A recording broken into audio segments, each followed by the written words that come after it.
This page is the front cover of 64 magazine, showcasing Turok 3, Shadow of Oblivion, as the main feature with promises of exclusive screenshots. It also highlights exclusive reviews for Taz Express and Kirby 64, the Crystal Shards. Inside, there are features on Mario Tennis, Rush 2049, and Hydro Thunder, alongside a free guide for Pokémon Stadium and competitions to win an arcade machine or a DVD player. The cover prominently displays characters from Turok 3.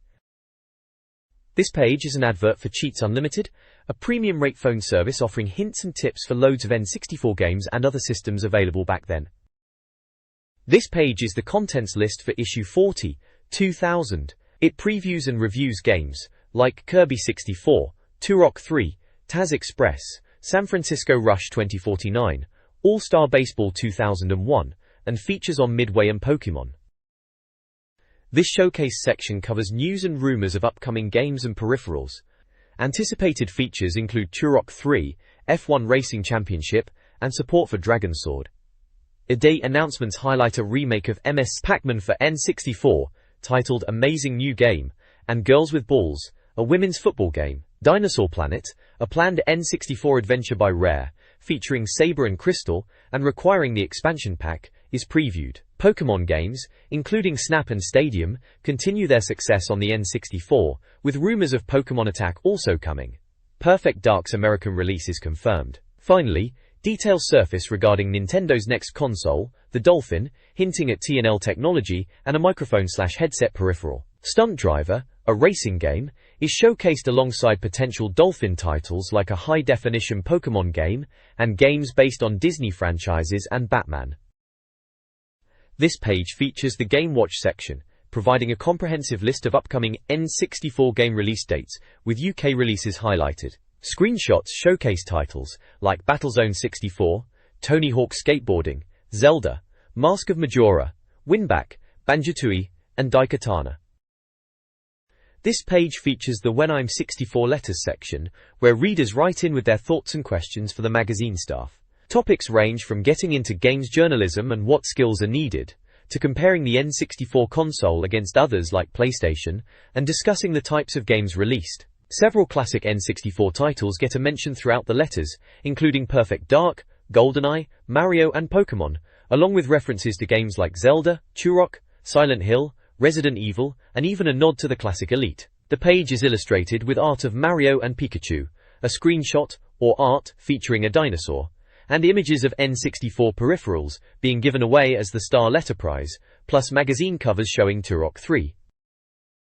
This page features a look at San Francisco Rush 2049, the third game in the Rush Racing series coming to the N64. It's highlighted as being based on the popular arcade game, known for its chow-tatic high-speed action. The article notes the game is packed with content beyond the arcade version, mentioning multiple tracks with mirrored options effectively doubling the courses available. A key feature discussed is the abundance of shortcuts hidden throughout the circuits, adding a layer of strategy and risk to the races, alongside wild jumps and drops. Screenshots showcase the futuristic San Francisco setting, depicting the vibrant, sometimes daunting, tracks and various cars in action, including a particular vehicle noted for its Dukes of Hazzard-style handling. The piece suggests the game is a high-octane experience, where pulling off stunts and navigating the intricate shortcut-laden courses is key. The game is listed as being published by Midway and developed by Atari Games, with a UK release expected in October. There's also a list on the side indicating other games covered in upcoming pages,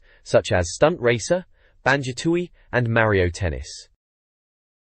This page continues the look at San Francisco Rush 2049, delving into the multiplayer and stunt modes, which are clearly a huge part of its appeal. You can race, battle it out, or just mess about in the stunt arenas with up to 4 players, which is brilliant. A standout feature mentioned is the ability to deploy wings on your car mid-air using the Z button, which is a cracking addition for pulling off the elaborate stunts this game encourages, a real step up from Rush 2. There's also a new obstacle course mode, and you can even customize your motor with paint and body shop options. The screenshots show off the intense racing action, the stunt jumps, and the chow-tic battle arenas, really highlighting the game's varied gameplay. There's also a massive section on the right advertising, a wide selection of N64 games, consoles and accessories available for purchase, including things like memory cards, cheat cartridges, and even game-themed furniture. This page takes a look at Stunt Racer 64, another racing game, but this one is firmly in the over-the-top stunt racing camp, quite different from the Rush series. It's developed by Boss Games, using an upgraded version of their engine from the more serious World Driver Championship, which is interesting. The game is set in a futuristic world with rollercoaster tracks, where the whole point is pulling off crazy stunts to earn cash to upgrade your cars. There are 12 starting cars plus hidden ones, and you can really pimp them out, even changing their appearance completely like the Super Fuzz police car shown here. The main mode is a competition split into leagues. The graphics look pretty clean, like World Driver Championship. They're promising a full review next issue. This page dives into a trio of exciting N64 previews. First up is Mario Tennis, coming from the same folks who brought us Mario Golf. It looks set to deliver that classic Mario charm mixed with solid tennis gameplay, even allowing for 4 players on the court at once for some doubles action. They're introducing Waluigi here too, Luigi's evil counterpart, which is a nice touch. It was expected to be shown off at E3, which it certainly was. Next we've got Banjo-Tooie, the highly anticipated sequel to Banjo-Kazooie. Rare's really pushing the boat out with this one, promising 8 massive worlds and adding in multiplayer modes. The visuals look sharper, with improved textures and lighting, and they're making Mumbo the Skull actually playable, which is brilliant. Plus you'll be able to split Banjo and Kazooie up for different sections. This one definitely delivered on its promises, and is a cracking follow-up. Finally, there's Transformers, Beast Wars Transmetals. This is a fighting game based on the Beast Wars show, featuring those new Transmetal designs. You've got characters like Megatron and others, each with robot, vehicle, and beast forms. It looks like it offers arcade, versus Gurikals, and team battles, along with some unique minigames like a button-mashing race or a disc hunter mode. It was released and gave fans a solid dose of Beast Wars action on the console. This page gives us a look at Hercules, the legendary journey. Unlike the Xena game that was out, this one's more of a proper action-adventure with a story, which is a nice change from just bashing things. You'll be doing quests in arena-like areas, tackling tasks from finding bits and bobs, to sorting out big mythical beasts, like some unsociable Cyclops causing bother. The really interesting bit is you can swap between 3 characters, Hercules for the strong stuff, Iolaus who's quick and can jump further, and Serena the archer for ranged attacks. You'll need to use all 3 to get through the game, which sounds promising. It was published by Titus and developed by Player One, and it came out in the UK back in July 2000. It promised to be more playable than the Xena game, even letting you pick up things like trees to whack enemies with. The screenshots show off the different characters and environments. Turok 3, Shadow of Oblivion built upon its N64 predecessors. While the original Turok had flaws like fog and tricky jumps, Turok 2, Seeds of Evil expanded levels, and introduced a repetitive structure. Turok Rage Wars offered an engaging multiplayer experience. Turok 3 aimed for significant changes, returning to the Lost Lands with enhanced graphics and reduced fog. The game featured diverse environments, including a train level, and encounters with new enemies like a police walker. Comparisons showcased the graphical improvements over the first game.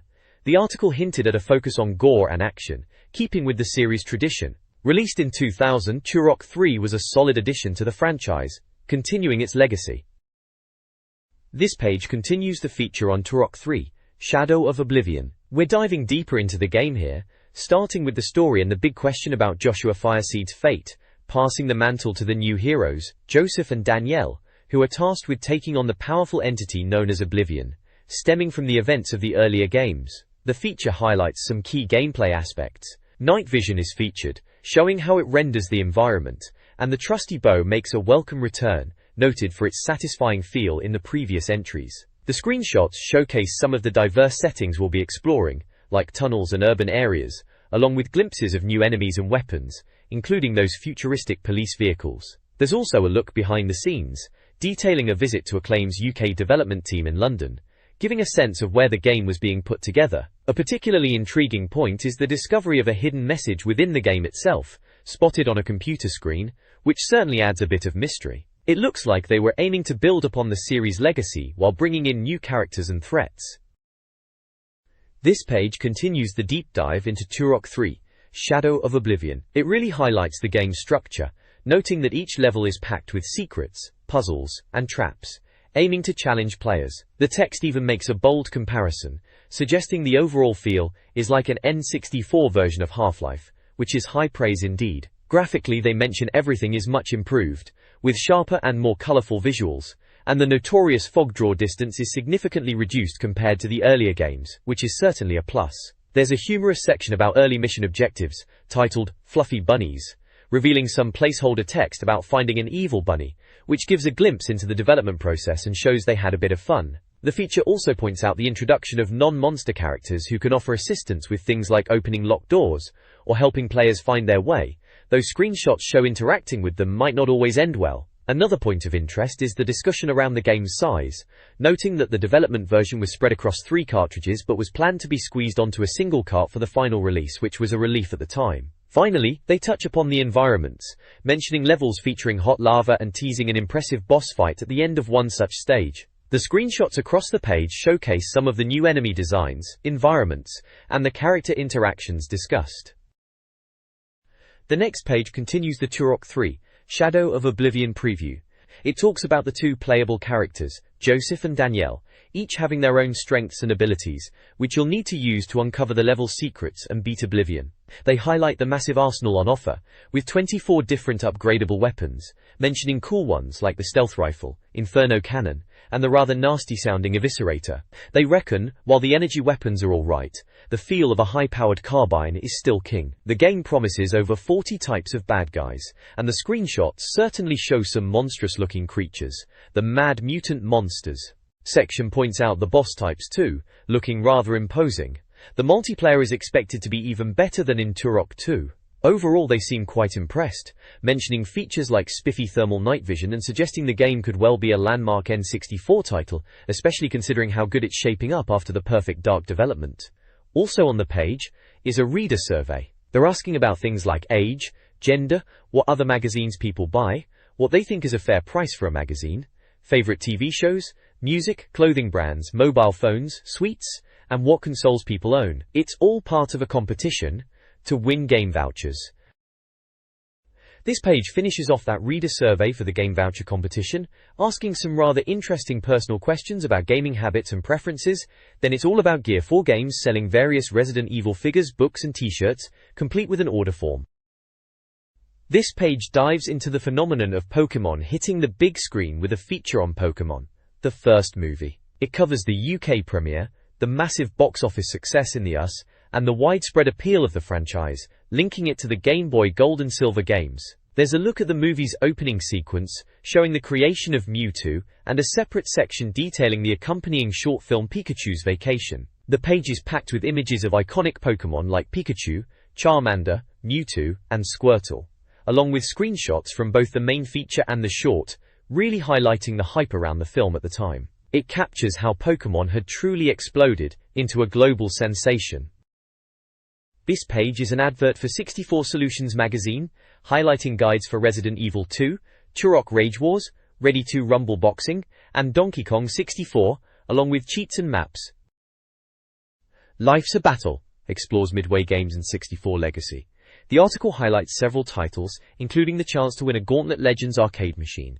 Sports titles like Wayne Gretzky's 3D Hockey, 82%, and its sequel, 85%, along with Olympic Hockey, 98-75%, are discussed. Racing games, San Francisco Rush, 75%, and Rush 2, Extreme Racing, 80%, are mentioned, while Cruisin' USA and Cruisin' World fared poorly. Fighting games like Mortal Kombat Trilogy, 62%, Mace, The Dark Age, 76%, and Mortal Kombat 4, 86%, are featured, along with the platformer Mortal Kombat Mythologies, Sub-Zero, 75%, and the violent Biofreaks, 82%. Other genres are represented by Rampage World Tour, 80%, Quake, 88%, NFL Blitz, 85%, and Rampage 2 Universal Tour, 70%, showcasing Midway's varied N64 catalog.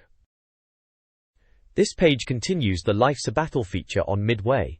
It reviews Gauntlet Legends, scoring 82% in issue 33. The review notes it's a classic arcade remake with gorgeous backgrounds, mutated characters, and highly playable fighting fantasy action, a great example of how classic remakes should be done. Screenshots show the character selection and in-game action. California Speed is reviewed from issue 26, receiving 45%. It notes the game dropped the Cruisin' name, but failed to be playable despite using the Rush engine.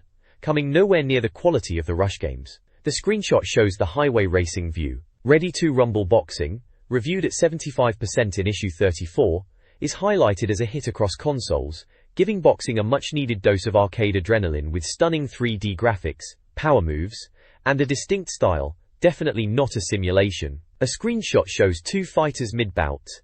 Olgis, the Gotta Wear Shades, section previews upcoming Midway arcade games, like Rush 2049 and Stunt Racer, with Cruisin' Exotica heading to arcades, and mentions future Dolphin, GameCube titles, suggesting a bright future for Midway and the N64. Screenshots of these games are shown. The page heavily features the contest mentioned previously to win a Gauntlet Legends arcade machine, showing the prize and details on how to enter by answering questions and completing a tiebreaker. Finally, there's a large list titled At the Arcades, showcasing many arcade games Midway produced over the years.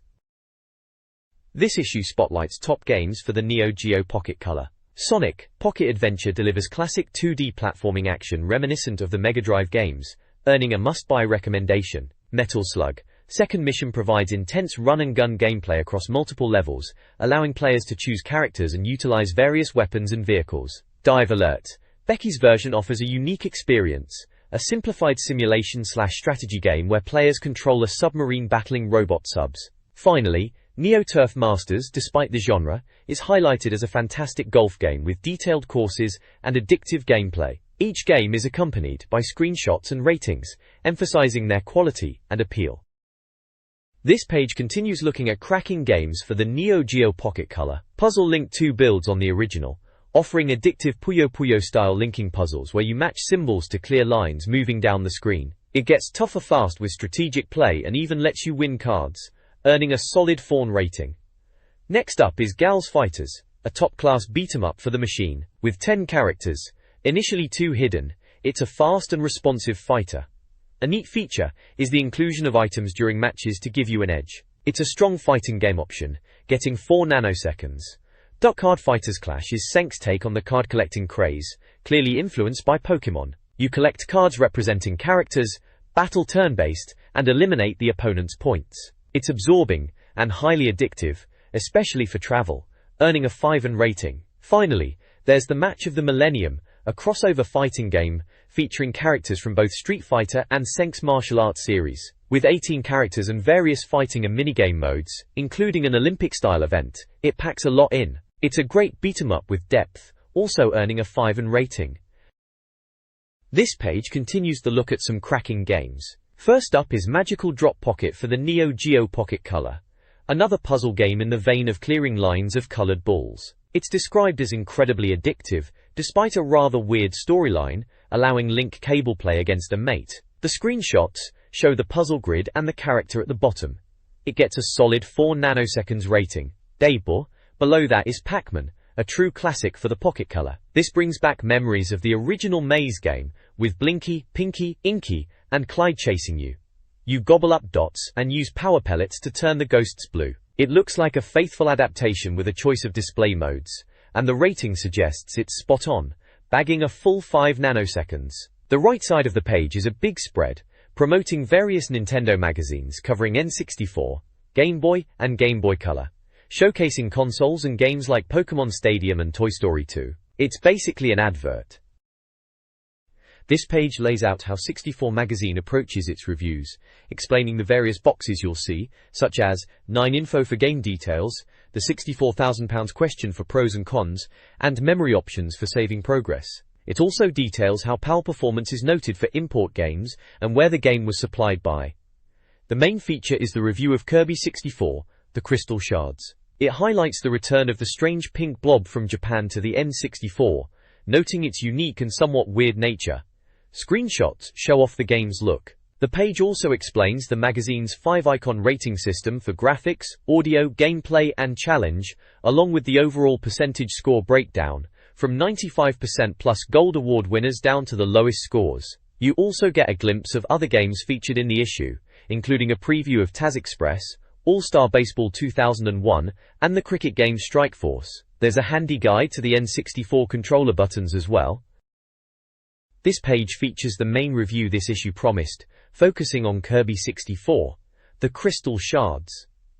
It brings the familiar pink puffball back to the Nintendo 64. The review highlights that Kirby 64 is a colorful platform adventure, though it plays out mostly along a 2D plane, despite its 3D visuals. The game is described as easy to get into initially, with simple levels, but gets more challenging as it progresses, introducing more enemies and puzzles. Screenshots show off the vibrant graphics and varying environments, from standard platforming levels to vehicle sections like minecarts and boats, as mentioned in the Tickets Please box. A point of interest noted is how the 3D landscapes, while beautiful, can sometimes be a bit confusing, because the path isn't always immediately obvious despite the 2D movement.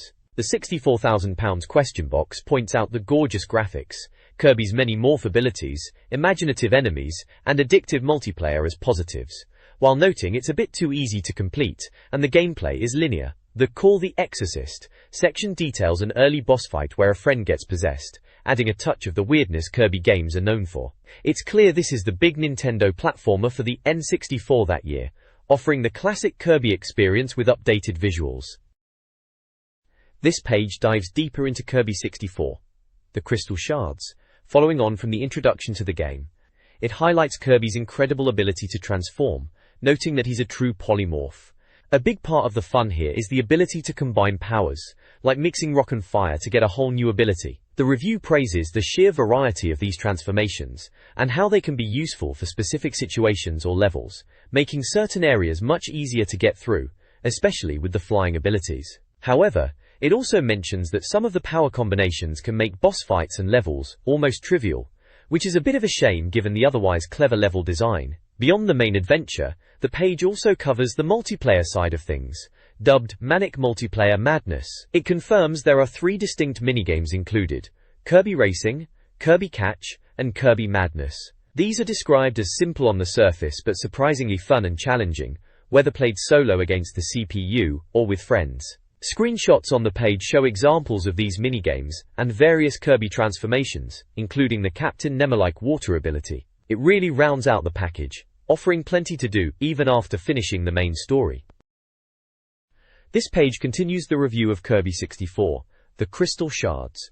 It highlights some of the tougher spots, like the infuriating whale boss Free Willy, where controlling Kirby underwater is a real pain. The core quest involves collecting crystal shards. Some are gained by defeating bosses, who initially appear as enemies but later become friends and help you out, even offering rides. Beyond the main adventure, the multiplayer minigames are called out again, consisting of a race, a catching competition, and a strange zapping contest. They're described as simple but incredibly addictive, perfect for playing against friends or the CPU. The review praises the sheer variety of transformations, and how Kirby can morph into all sorts of things, adding great humor. It notes the mini-games are addictive and tricky to master. The second opinion confirms it's a polished and fun game, packed with detail, though it can be finished a little too quickly. It covers the game's presentation, giving ratings for graphics, audio, gameplay, and challenge, culminating in an overall score of 86%. The summary calls it top surreal platform action,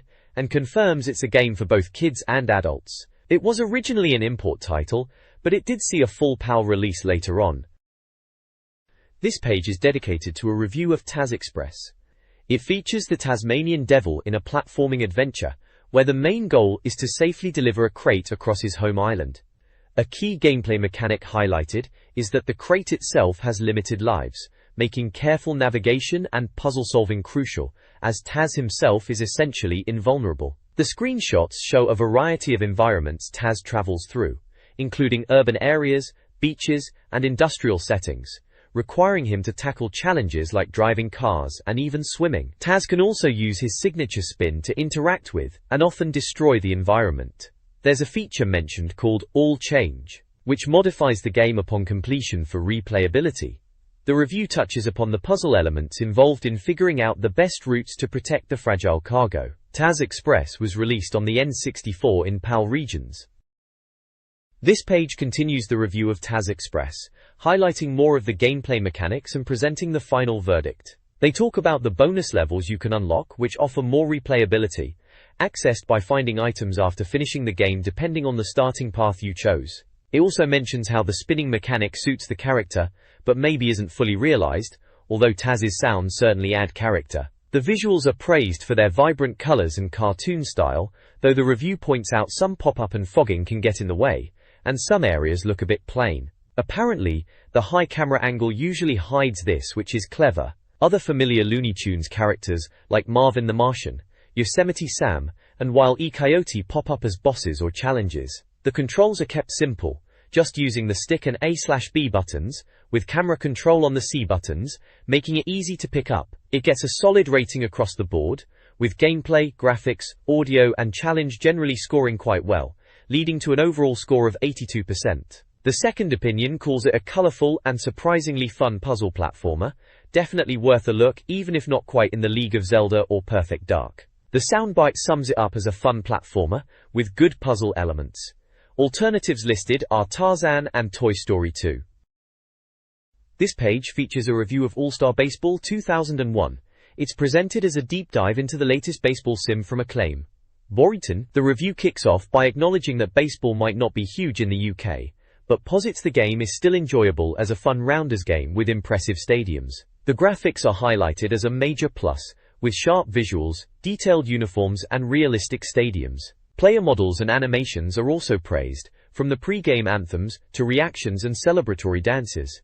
Gameplay details mentioned include the pitching control and the simple fielding mechanics where players automatically catch the ball near a designated spot. There's also a substantial Create-a-Player mode, allowing for detailed customization, which is a nice touch. The review notes the depth with loads to do and good controls, but suggests it might become repetitive over time. Screenshots show various in-game perspectives, including batting, fielding, base running, and the player creation interface. It seems like a solid effort for a baseball game on the N64.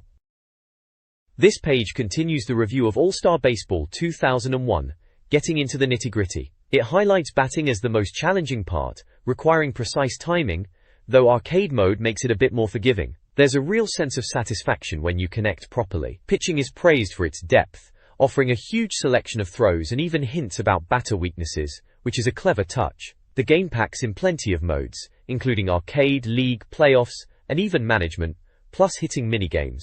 It supports up to 4 players, which is always a bonus, even if it can get a touch repetitive. The second opinion gives it a thumbs up for looking great and being surprisingly fun, even if you're not a baseball expert. Down the side you've got the controller diagram showing the button layout. There's also a list of alternatives, mentioning the previous year's game and Ken Griffey Jr.'s Slugfest. The ratings breakdown shows how it scored across graphics, audio, gameplay, and challenge, leading to an impressive overall score of 85%. A little side note mentions a cheat for turning the ball into a giant beach ball, which sounds like a bit of a laugh. There are several more screenshots showing batting, pitching, and fielding actions. All in all, it sounds like a solid baseball game for the N64. This page is packed with cheats for the legendary N64 shooter, GoldenEye. With Perfect Dark out, Rare finally decided to spill the beans on these, after originally saying there weren't any. It details how to input codes during gameplay for things like all guns, maximum ammunition, and even invincibility. There are also codes for unlocking levels on the mission select screen, and specific codes to enter into the cheat menu for modes like DK mode, paintball mode, and more. The page shows a diagram of the N64 controller, and features screenshots highlighting some of the cheats in action, alongside a prominent image of Pierce Brosnan as Bond. There's also a competition running with Explorer 64, and a link to a website for more cheats. This page is packed with even more cheats.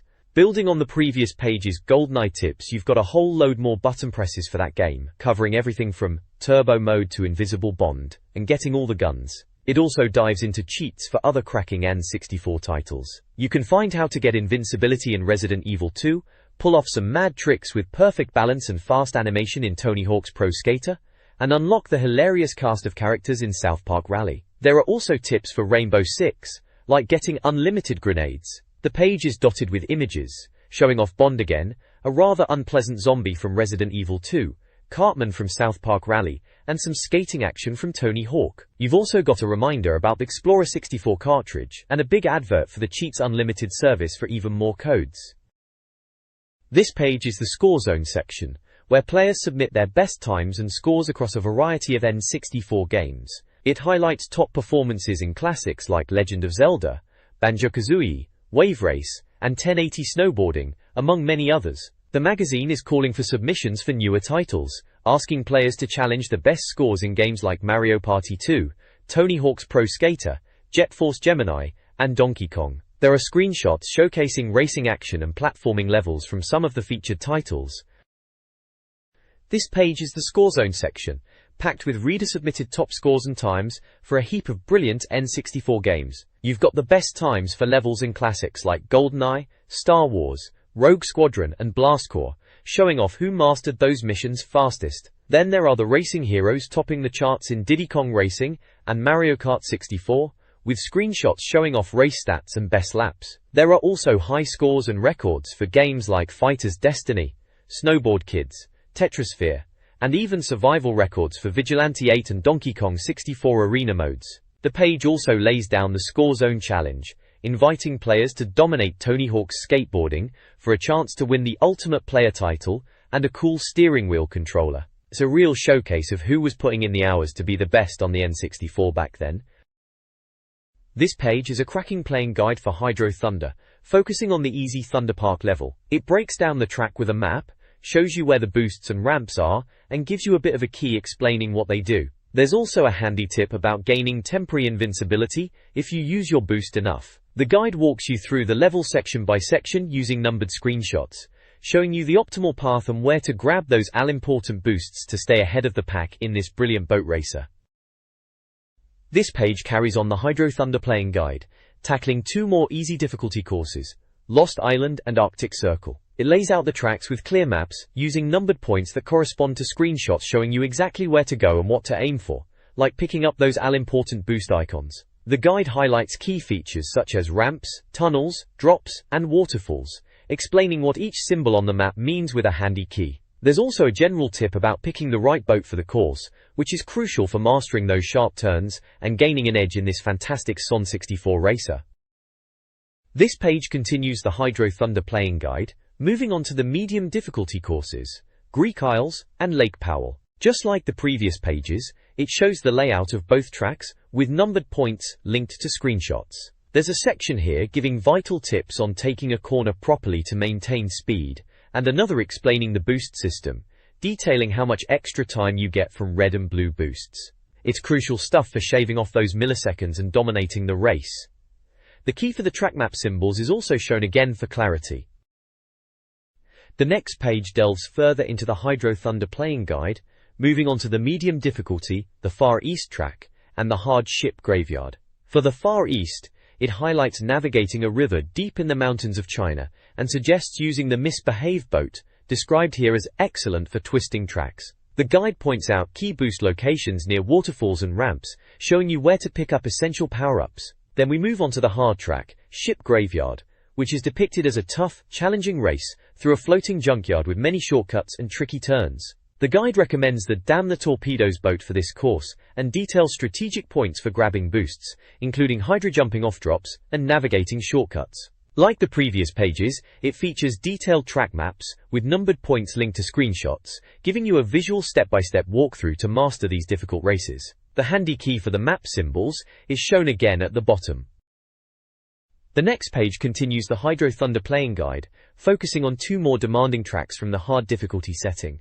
On the left, we have the guide for the Venice Canals, described as a challenging race through the romantic city's waterways. It recommends using the Banshee Basher's boat, noting it's light, good for jumps, and an all-around capable craft. The guide provides a map and numbered screenshots detailing key points on the track, showing where to find boosts near arches and track splits. The right side covers the NY Disasters track, a chaotic race through a flooded, meteor-struck New York City. The description mentions navigating submerged streets and subway tunnels while avoiding obstacles. For this track, the guide discusses the Midway Madness boat, highlighting its stability but suggesting it's better suited for easier tracks due to its speed and power limitations on harder courses. Again, there's a detailed map and numbered screenshots offering a visual walkthrough of important sections, pointing out boost locations near tunnels, buildings, and ramps. A handy key at the bottom explains the map symbols for boost types, ramps, tunnels, drops, and waterfalls.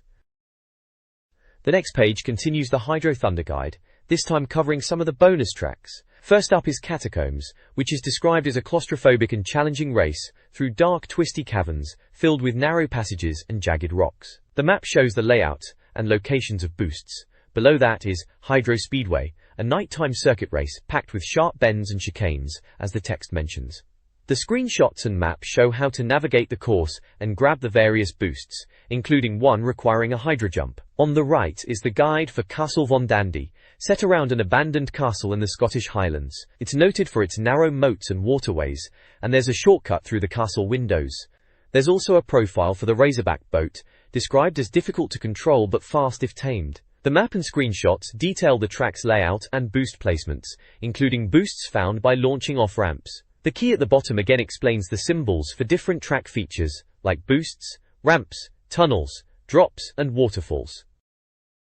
This page continues the Hydro Thunder Guide, focusing on the Epic Nile Adventure bonus track. It's definitely the longest course in the game, taking you through ancient Egyptian ruins, dark tombs, and treacherous waters. Watch out for sharp turns, falling statues, and yes, that big old one-eyed monster. The guide shows you how to navigate the twists and turns, highlighting spots to grab boosts. There are screenshots showing key moments, like grabbing a boost early on, finding a shortcut by hydro jumping down the middle of a split path, and locating a secret tunnel hidden behind a fallen statue. You even get to race off the eye of that giant beast for another boost near the end. There's also a profile for the Thresher Terror boat. It's described as an evil twin to Damn the Torpedoes, apparently off-licence. It's easy to handle because it's so heavily built, which is great for barging other boats out of the way. It's got powerful dual motors and rocket boosters, though the guide suggests it's better suited for the easier tracks. The track map at the bottom uses the same key as before, showing the boosts, ramps, tunnels, drops, and waterfalls. This page dives into the Not Nintendo section, looking at cool stuff beyond the N64. It kicks off by mentioning a competition to win a Sony DVD player and 15 Friends DVDs. We've got a review of the DVD for Dragon, the Bruce Lee story, highlighting it as a great martial arts movie packed with extras. There's also a look at the board game Abalone, described as incredibly addictive despite simple rules, and compared favorably to classic N64 hits like GoldenEye and Worms Armageddon. Elsewhere on the page, there's a review of the Pop Shots foam dart gun, a fun toy weapon, and a review for the Big Daddy DVD starring Adam Sandler. Star Wars fans get a look at Star Wars Tales of the Jedi, The Sith War, a graphic novel essential for understanding the lore before Episode I. Finally, there are reviews for two toys: the electronic interactive gizmo, a talking gizmo from Gremlins, and the mini MPS soft air gun, a toy version of a military weapon. This page continues the Not Nintendo focus, highlighting various non-gaming items. We see a look at Star Wars Crimson Empire 2, Council of Blood, a graphic novel delving into post-Return of the Jedi events and Imperial infighting, definitely one for the bad guys fans. There's a competition offering a Sony DVD player and the first 5 series of Friends on DVD, asking questions about the show to test your knowledge. Gadgets featured include the handy credit card-sized Victorinox Swiss card with its array of tools and the tiny but bright Eon Ice LED torch that fits in your wallet. Wrestling fans aren't left out, with a review of the WCW pay-per-view Starrcade from December 1999 on VHS. Finally, there's a summary of the Star Wars Episode I Adventures comic, covering events and details leading up to the first prequel film. This page showcases special offers on best-selling Nintendo 64 books, including a deal to buy any 3 for $10. You can grab guides for Turok 2, Banjo-Kazooie, Zelda 64, and more, packed with secrets and strategies. This page is all about subscribing to 64 magazine, showing Claire Redfield from Resident Evil. There's a mega deal where you get a subscription plus a game from a choice including F-Zero X, 1080 Degrees Snowboarding, Mario Kart or Snowboard Kids, and a strategies book from Zelda 64, as of N64 Volume 2, or Banjo-Kazooie. You could also order back issues. This page features the Nindex, a complete guide to every N64 game reviewed by the magazine. It explains how the Nindex works, including symbols for player count, controller puck, rumble puck, expansion puck, and UK release. There's also a breakdown of game genres, like adventure, beat-em-up, party/puzzle, platform, racing, shoot-em-up, sports, and strategy/simulation. The page also includes our top 10 list, showcasing the highest rated N64 games, with small screenshots. The top games listed are Perfect Dark, GoldenEye, Zelda, Worms, Ridge Racer 64, Tony Hawk's, Revolt, Rainbow Six, Track and Field, and Donkey Kong 64. It's a handy reference for looking up details and scores for any N64 title the magazine has covered. This page provides an N64 game index with scores and reviews. It includes genre-specific top 5 lists. Perfect Dark leads shoot 'em ups, Zelda tops adventure games, WWF, WrestleMania 2000 is number 1 in fighting, and Rayman 2 is the best platformer. A Test of Time section revisits older reviews. Donkey Kong 64 still scores high, though its built-in original DK game influenced the score. Rainbow Six remains strong, and Rocket, Robot on Wheels also performs well. Best of the Bits highlight essential N64 accessories like the standard controller, racing wheels, and the Datal 4 meg memory card, crucial for saving game progress. This page presents the magazine's comprehensive Nindex, offering scores and brief comments for a wide range of N64 titles. It also features several top 64 lists categorized by genre. The top racing games are listed, headed by Ridge Racer 64. For sports, ISS98 takes the top spot, followed by Tony Hawk's Skateboarding. Party/puzzle games are topped by Buster Move 2. The strategy/simulation list is led by Command & Conquer. There's also a bad games list, with Carmageddon at the bottom. Finally, the 64 Mag's Most Wanted section showcases anticipated titles like Perfect Dark, The Legend of Zelda, Majora's Mask, Resident Evil 0, Banjo-Tooie, noting Rare's tight security around it, and StarCraft 64, highlighting the excitement for these upcoming releases. This page looks forward to the next issue, with a massive feature on The Legend of Zelda, Majora's Mask, showing off some amazing artwork and a screenshot of Link in the world. They've got the game in hand, and are getting stuck into it for the next issue's preview. There's also a look at several other games coming up like F1 Racing Championship, Asteroids, ISS Millennium, Big Mountain 2000, Fighters Destiny 2 Super Bowling, and StarCraft 64, with a few screenshots for these. You can find details on how to reserve your copy of the magazine, and there's a large section advertising N64 games and hardware available for sale.